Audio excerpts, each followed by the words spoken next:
Hello guys, welcome to channel exam गुरुजी।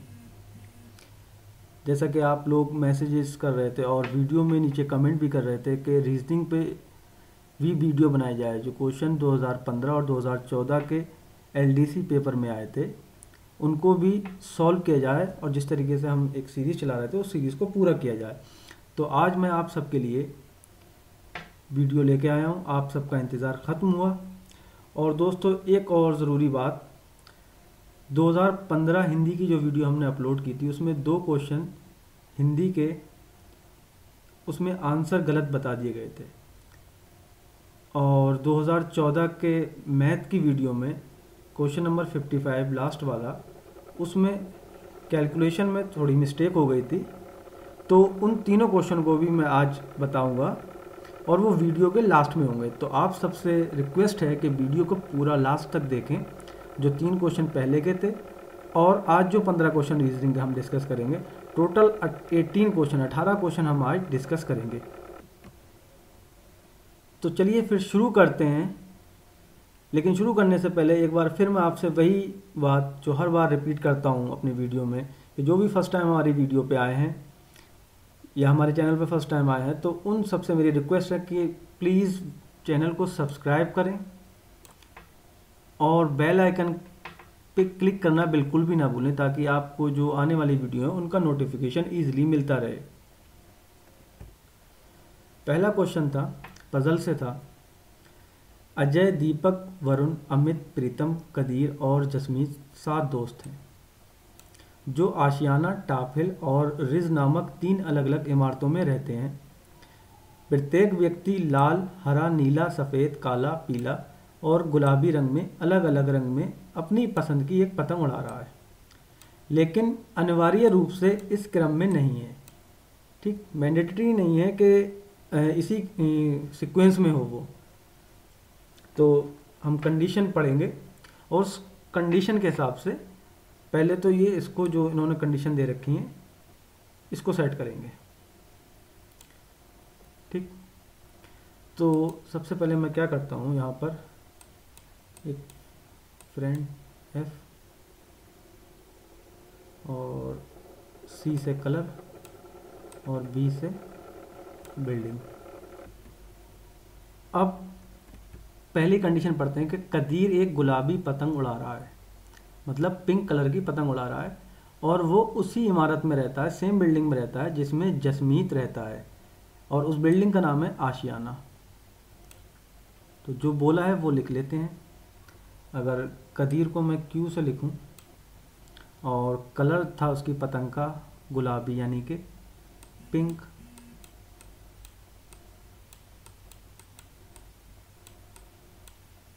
ठीक, और building थी आशियाना। ठीक, तो ASH शॉर्ट में लिख लेते हैं।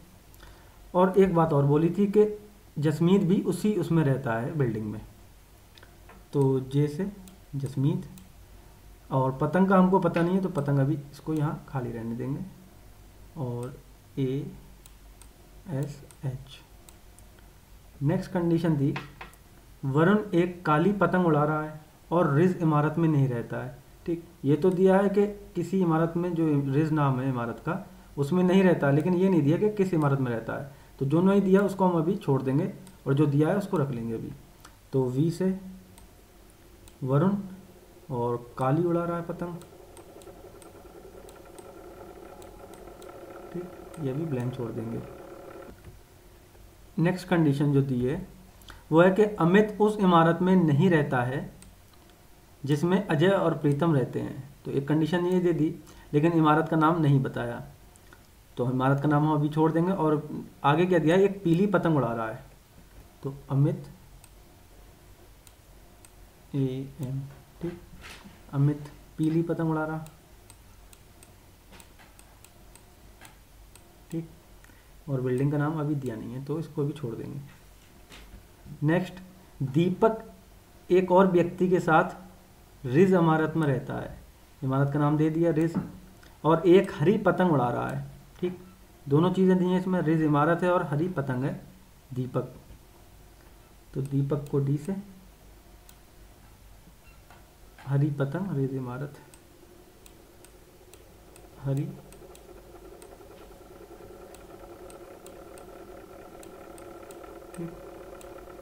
रिज। फिर जो दिया है, टॉप हिल इमारत में रहने वाला कोई भी व्यक्ति सफ़ेद पतंग नहीं उड़ाता है।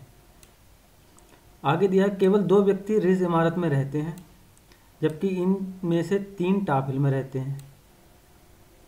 फिर नेक्स्ट है प्रीतम नीली पतंग नहीं उड़ाता और टॉप हिल में रहता है। तो यहाँ पर हम प्रीतम लिख लेंगे, पी से प्रीतम, और ये टॉप हिल में रहता है। अब बचा कौन? अमित, सॉरी अमित हो गया, अजय बचा, एजे, ठीक।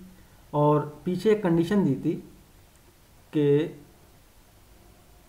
अमित उस इमारत में नहीं रहता जिसमें अजय और प्रीतम रहते हैं। इसका मतलब अजय और प्रीतम एक ही इमारत में रहते हैं, और प्रीतम दिया है टॉप हिल में रहता है, तो ये भी टॉप हिल हो गया, ठीक। और पीछे अगर हम कंडीशन देखें तो दीपक एक व्यक्ति के साथ रिज में रहता है, ठीक, यानी कि दीपक तो हुआ ही हुआ, एक व्यक्ति और है, और यहाँ दिया कि केवल 2 व्यक्ति रिज में हैं।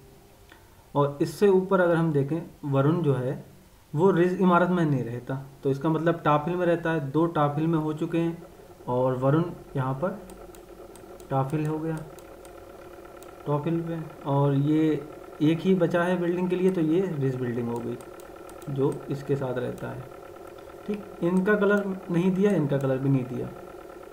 अब क्वेश्चन जो पूछे गए हैं हम उनको देखते हैं।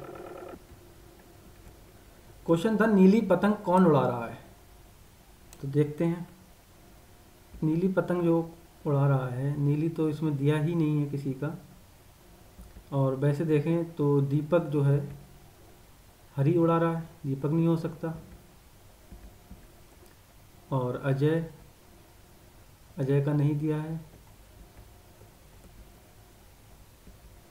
ठीक। प्रीतम और जसमीत, जसमीत का भी नहीं दिया है और प्रीतम का भी नहीं दिया है। तो इसमें कलर तो दिया ही नहीं है, बस एक ही का कलर मैच हो रहा है, और वो है दीपक का। तो ये क्वेश्चन का मेरे हिसाब से सबको मार्क्स मिला होगा, क्योंकि इसमें 3 के कलर मेंशन ही नहीं है, तो हम बता ही नहीं सकते कि कलर कौन से होंगे। केवल प्रीतम का दिया था कि वो सफ़ेद यानी कि वाइट और ब्लू नहीं उड़ाएगा, क्योंकि टॉप हिल वाले वाइट नहीं उड़ाते हैं, ठीक। ये भी वाइट नहीं आएगा, लेकिन बाकी कलर तो आ सकते हैं यहाँ पर। और प्रीतम की एक कंडीशन दे रखी थी कि वो ब्लू भी नहीं उड़ाता है, तो यहाँ से और बाकी कलर तो आ सकते हैं। जो पूछा गया था नीली पतंग कौन उड़ा रहा है, तो जसमीत नहीं हो सकता, प्रीतम और दीपक नहीं हो सकते, बाकी जसमीत और अजय तो हो सकते हैं। तो इसमें ए सी दोनों में से कोई सा भी आंसर हो सकता था। नेक्स्ट क्वेश्चन था 87 कि टॉप हिल में कौन कौन रहता है। तो टॉप हिल में एक तो प्रीतम रहता है, अजय रहता और अमित रहता है। प्रीतम, अजय और सॉरी वरुण, प्रीतम, अजय और वरुण, ये तीनों रहते हैं, ठीक। आप वीडियो को एक बार पॉज करके या रिवाइंड करके पीछे देख लेना, अगर मैं जल्दी कर रहा हूँ या समझ में ना आ रहा हो। और नेक्स्ट क्वेश्चन में पूछ रहा है कि रिज इमारत में कौन रहता है। तो रिज इमारत में 2 लोग रहते थे, यहाँ 3 लोग रहते थे। तो रिज इमारत में RIZ, रिज में ये दीपक है और एक ये अमित है। तो दीपक और अमित, ऑप्शन सी ये करेक्ट होगा, ठीक। क्वेश्चन नंबर 89, ये एक सीरीज चल रही है और इसका नेक्स्ट वाला जो पेयर आएगा वो हमको बताना है। तो हम सीरीज़ को देखें अगर, तो M के बाद N आया, N के बाद O के बाद P, तो P के बाद क्या आना चाहिए? Q आना चाहिए, H I, फिर J का गैप हुआ यानी कि एक का गैप हुआ, फिर K आया, फिर L और M 2 का गैप हुआ, फिर N आया। इस हिसाब से एक एक का गैप ज़्यादा बढ़ रहा है, तो N के बाद O, P और Q का गैप होना चाहिए था, उसके बाद आना चाहिए था R।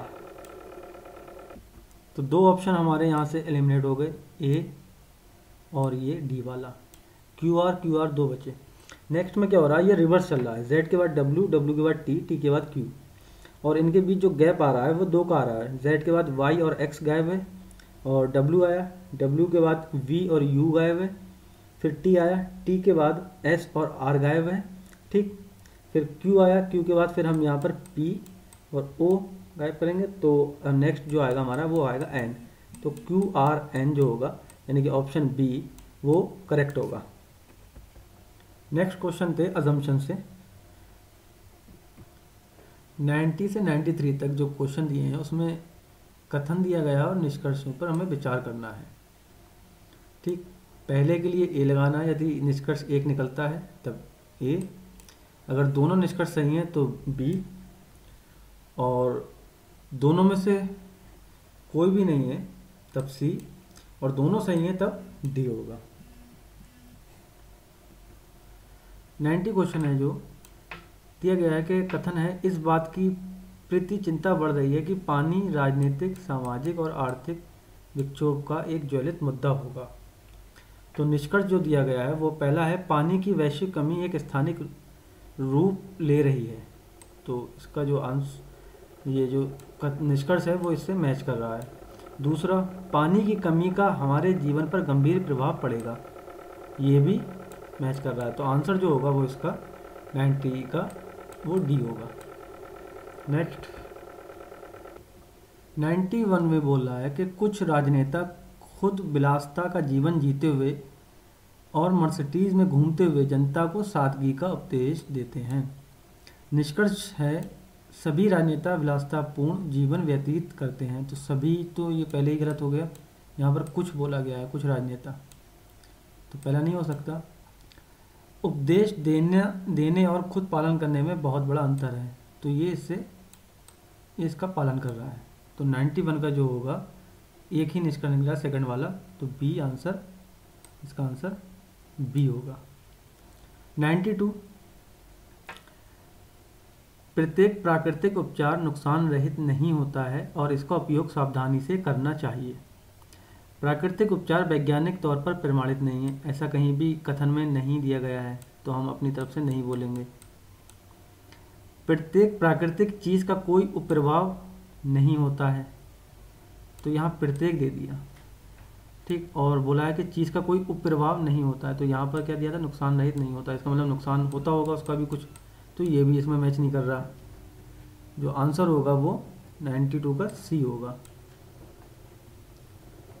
93, जब तक हमारा देश आर्थिक समानता प्राप्त ना कर ले, राजनीतिक स्वतंत्रता और लोकतंत्र निरर्थक है, मतलब मीनिंगलेस है, उसका कोई महत्व नहीं है। निष्कर्ष हैं, राजनीतिक स्वतंत्रता और लोकतंत्र एक दूसरे से काफ़ी भिन्न है, तो ये लाइन तो इस कथन से कहीं भी मैच नहीं कर रही है। आर्थिक समानता से वास्तविक राजनीति, स्वतंत्र और लोकतंत्र का मार्ग प्रशस्त होता है, तो यहाँ पर पहले ही दिया था कि आर्थिक समानता प्राप्त ना कर ले, मतलब आर्थिक समानता सीधे सीधे इससे टच है, तो डेट मीन के ये निष्कर्ष जो है वो इससे कनेक्टेड है, तो इसका आंसर जो होगा वो होगा बी।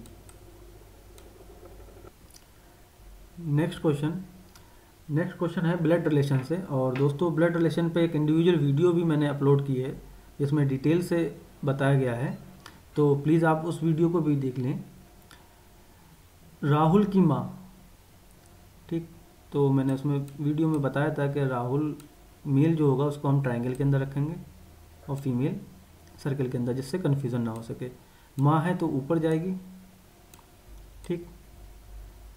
फिर बोला गया कि मोनिका के पिता की इकलौती बेटी है। अब इकलौती बेटी है तो कोई बहन तो होगी नहीं, यानी कि खुद मोनिका ही है ये इसके कोई फादर होंगे, यहाँ पे फादर, ठीक। मैंने बताया था कि एज जिसकी ज़्यादा होगी वो ऊपर को और जिसकी कम होगी वो नीचे को, अगर सन की बात करते हैं इसकी तो नीचे को आता, ठीक। आगे जो लाइन है, मोनिका के पति का राहुल से क्या संबंध है, यानी कि मोनिका का पति को हम इक्वल के साइन से इंडिकेट करते हैं और ट्रायंगल में उसका हस्बैंड आ गया ये।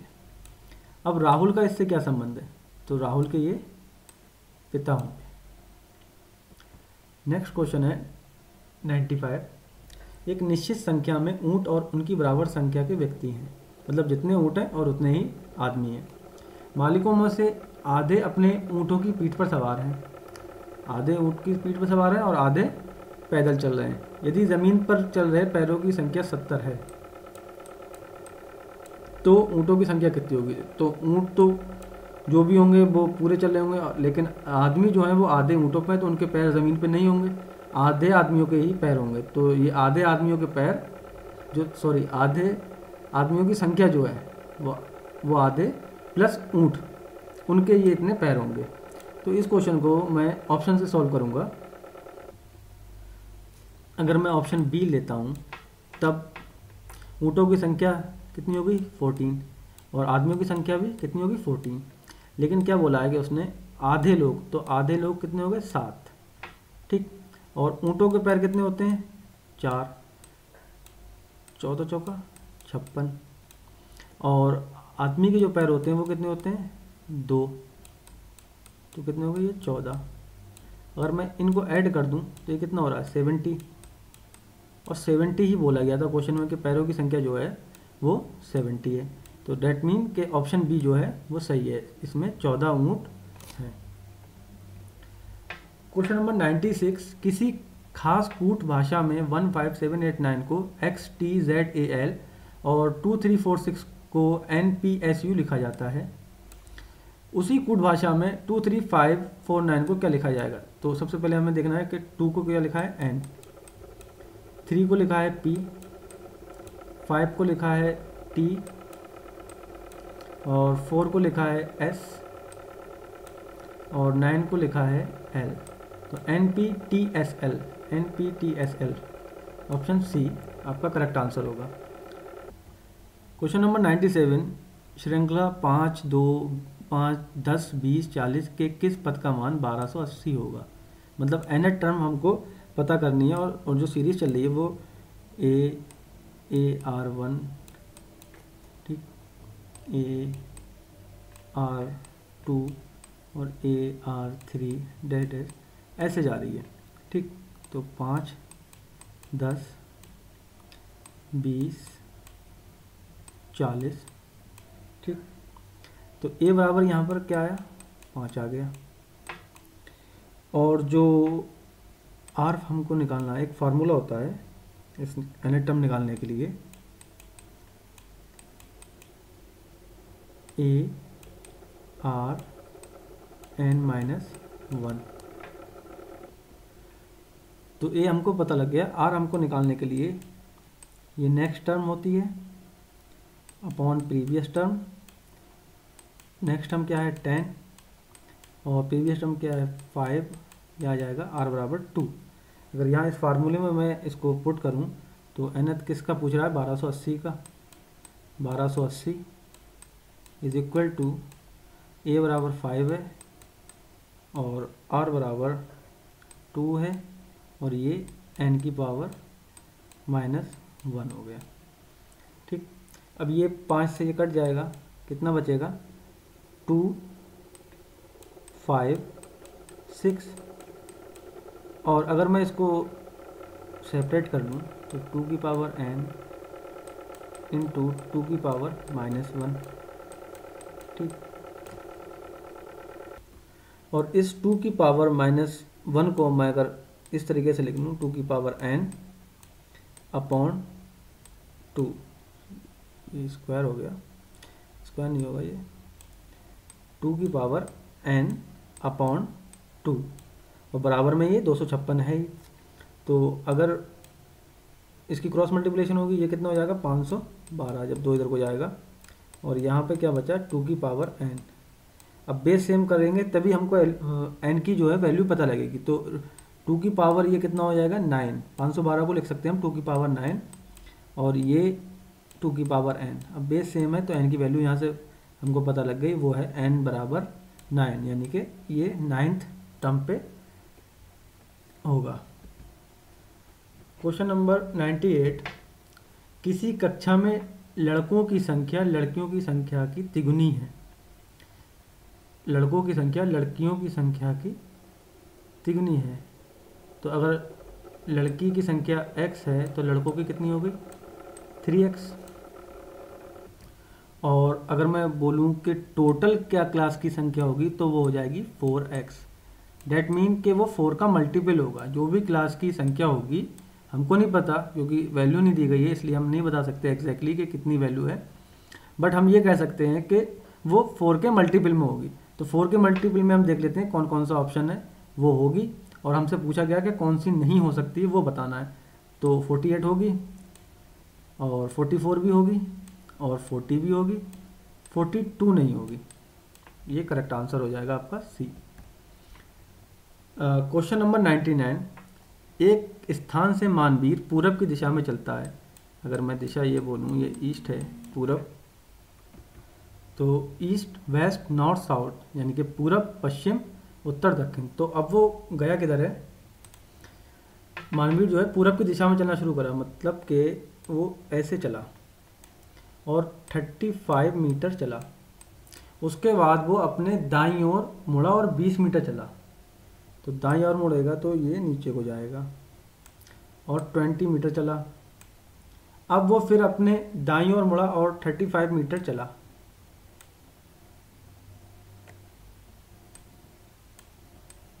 ठीक, वो अपने दाईं ओर मुड़ा और 35 मीटर चला।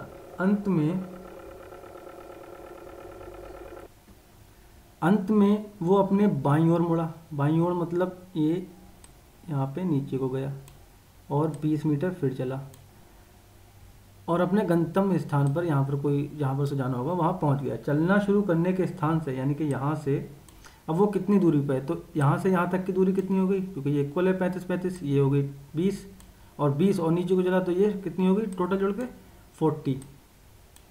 अब ऑप्शन जो है डी वो करेक्ट होगा। रेनू को याद है कि वो अपने भाई से शनिवार को मिली थी, यानी कि सैटरडे को मिली थी। ठीक, जो उस महीने के 20वें दिन के बाद की तारीख थी, यानी कि 21 भी हो सकती है, 22 भी हो सकती है, 23 भी हो सकती है, कुछ भी हो सकती है, 27, 28, 25, 26, 20 के बाद थी, बस इतना पता है उसको, और सैटरडे का दिन था। ठीक, आफ्टर 20। अब यदि उस महीने का पहला दिन मंगलवार है, अगर मैं बोलूँ कि फर्स्ट जो डेट है उसकी वो ट्यूसडे है, तो रेनू किस तारीख को अपने भाई से मिली थी? तो जो ट्यूसडे आएगा वो कौन कौन सी डेट को आएगा? 1 के बाद 8 को आएगा, फिर 15 को आएगा, फिर 22 को आएगा, यानी कि 22 तक तो वो मिली नहीं थी, क्योंकि सैटरडे जो है, फिर अगर वो सैटरडे को मिली है तो 22 से पहले सैटरडे पड़ जाएगा। अब 23, 24, 25 और 26, क्योंकि ट्यूसडे के बाद वेडनेसडे, फिर थर्सडे, फिर फ्राइडे, और ये सैटरडे। डेट मीन कि वो 26 तारीख को मिली थी, जो कि ऑप्शन में नहीं है। इसका आंसर जो होगा वो होगा डी। दोस्तों, जैसा कि मैंने वीडियो के स्टार्टिंग में आपको बताया था कि हमने 2015 एलडीसी एग्ज़ाम के जो वीडियो बनाई थी उसमें 2 क्वेश्चंस गलत हो गए थे, जिनके आंसर हमने गलत बता दिए थे। तो पहला क्वेश्चन जो था वो था ये निर्विवाद, यानी कि जिसमें कोई विवाद ही ना हो। निर्विवाद सत्य है कि सचिन तेंदुलकर भारत का सर्वश्रेष्ठ खिलाड़ी है। उसका आंसर जो होगा करेक्ट वो सी होगा। और 36 का शंकर का जो संधि विच्छेद होगा वो शम प्लस कर होगा, जो गलती से शम प्लस अर कर दिया गया था पिछली वीडियो में। तो करेक्ट ऑप्शन जो होगा वो बी होगा। और जो पिछली वीडियो में किया था वो हमने वो कटु किया था, वो गलती से हो गया था, तो उसका आंसर कटु नहीं, बी नहीं, सी होगा, निर्विवाद। और जो हमारा 2014 का एलडीसी पेपर था, उसकी मैथ की वीडियो जो बनाई थी, उसमें लास्ट क्वेश्चन 55 में कैलकुलेशन मिस्टेक हो गई थी, तो उसको भी मैं यहाँ पर जो करेक्ट कैलकुलेशन है उसको सॉल्व करके आपको दिखाता हूँ।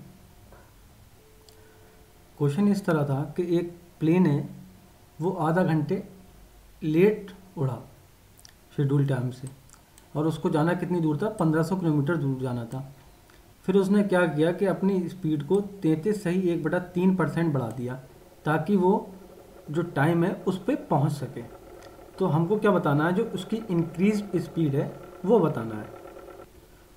दोस्तों इसमें दिया गया है जो इंक्रीज स्पीड है वो 33 सही 1/3% है। उसको मैं सिंप्लीफाइड करूँगा तो 100/3% आ जाएगी।